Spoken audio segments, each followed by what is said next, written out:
எல்லா புகழும் இறைவனுக்கே. அஸ்ஸலாமு அலைக்கும். நான் சுல்தானா பர்வீன். சிந்தனைக்காக உங்களோடு சில நிமிடம்.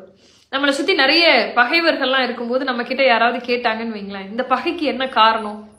உடனே நம்ம சொல்லுவோம், என்னோட வளர்ச்சி அவங்களுக்கு பிடிக்கல, ஒரே போட்டிங்க, அதனாலதான் பொறாமப்படுறாங்க எல்லாரும் என்னை பார்த்து, அதனாலதான் இவ்வளவு பகை அப்படின்னு நம்ம சொல்லுவோம். இந்த போட்டி பொறாமை இது மட்டும்தான் பகைக்கு காரணமா? இன்னொரு முக்கியமான காரணம் இருக்கு. அந்த காரணத்தை நம்ம தெரிஞ்சுக்கிட்டோம்னாலே நம்ம ரொம்ப தெளிவாயிரும். ஏன் திடீர்னு இவங்க இப்படி கோவிச்சுக்கிட்டாங்க, ஏன் நான் எதுவுமே பண்ணலையே, திடீர்னு எதுக்கு இவ்வளவு கோபமா என்கிட்ட நடந்துக்கிறாங்க அப்படிங்கிற குழப்பம் நமக்கு வரவே வராது. ஏன்னா அது ரெண்டு நண்பர்கள், அதுல ஒருத்தன் பெரிய பணக்காரன், ஒருத்தன் ரொம்ப மிடில் கிளாஸ், ஏழைன்னு கூட சொல்லலாம்.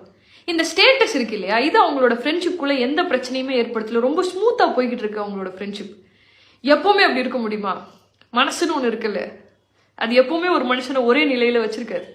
ஒரு நாள் என்ன ஆகுது, இந்த ஏழை நண்பன் இருக்கான் இல்லையா, அவனுக்கு ஒரு உதவி தேவைப்படுது. பெருசாலாம் கிடையாது, ஒரு 2 வீலர் அவனுக்கு வேணும். ஏன்னா இப்ப அவங்க வீட்டுல கெஸ்ட் வந்திருக்காங்க, அடிக்கடி மளிகை கடைக்கு போயிட்டு வரணும் அப்படிங்கிறதுனால ஒரு தடவையும் நடந்து போய் பொருட்கள் வாங்கிட்டு வரும்போது அவனுக்கு லேட் ஆகுது. அதுவும் இல்லாம அது ரொம்ப கஷ்டமா இருக்கு. சரி, நம்ம ஃப்ரெண்டு பெரிய பணக்காரனாச்சே, ஒரு நாள் ஒரு 2 வீலரை கடன் கேட்டா ஒன்றும் தப்பு இல்லை, நம்ம போய் அவன் கிட்ட வாங்கிட்டு வந்தோம்னா இந்த வேலையெல்லாம் நமக்கு எளிமையாயிடும் அப்படின்னு நினைச்சிட்டு போறான். ஃப்ரெண்டு வீட்டுக்கு நடந்து போறான். போகும்போது மனசு அவனை அப்படி குழப்புது.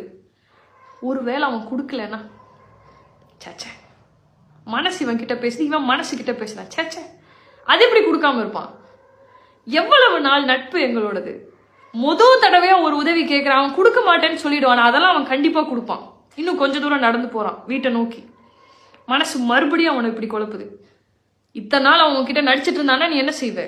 ஒரு மாதிரி மேலோட்டமா உன்கிட்ட நல்லவன்னு காட்டுறதுக்காக அவன் நடிச்சிட்டு கூட இருக்கலாம்ல, தரலன்னா என்ன செய்வ?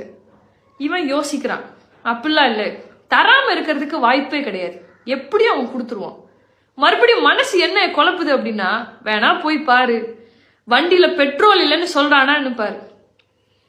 இவன் யோசிக்கிறான், சொல்லலாம், சொன்னா என்ன, கொண்டாடா சாவிய, நானே பெட்ரோல் போட்டுக்கிறேன்னு சொல்லி வண்டி எடுத்துட்டு வந்துடுறேன். என் ஃப்ரெண்டு தானே, அவன் அப்படிலாம் பண்ண மாட்டான். உனக்கே வண்டி ஓட்ட தெரியாது, ஏன்னா உன்கிட்ட இது வரைக்கும் பைக்கு கிடையாது.